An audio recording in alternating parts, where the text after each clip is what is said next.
Anggota unit 4 Jatantras Polda Sumsel berhasil mengungkap kasus hilangnya mobil di kafe kawasan Demang Lebar Daun Plebang dengan menangkap 2 orang pelaku.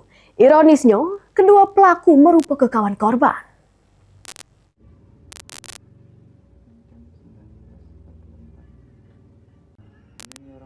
Kasus hilangnya mobil di salah satu kafe di kawasan Demang Lebar Daun Plebang terungkap.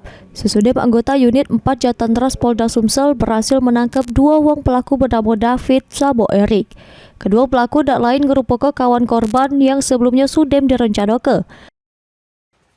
Awalnya pelaku David ngajak korban keliling bermotor, pas itu korban nitip ke tasnya yang berisi kunci mobil Sabo David.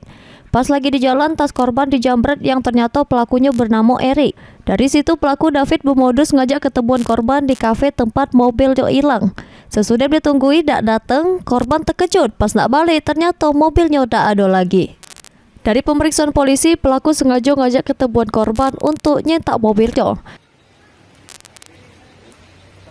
Pada saat pelaku dan korban ini berkendara, kunci dan HP milik korban itu dimasukkan ke dalam tas lempang pelaku, dan kemudian ada orang yang berpura-pura menjadi jambret mengambil tas tersebut.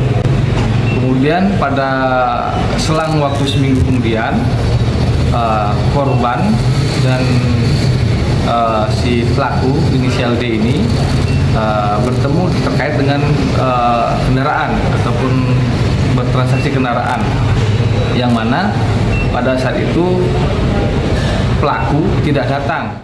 Pak ini polisi masih bebas sikap pelaku lagi yang melok terlibat jeru kasus ini. Sementara kedua pelaku masih menjalani pemeriksaan polisi.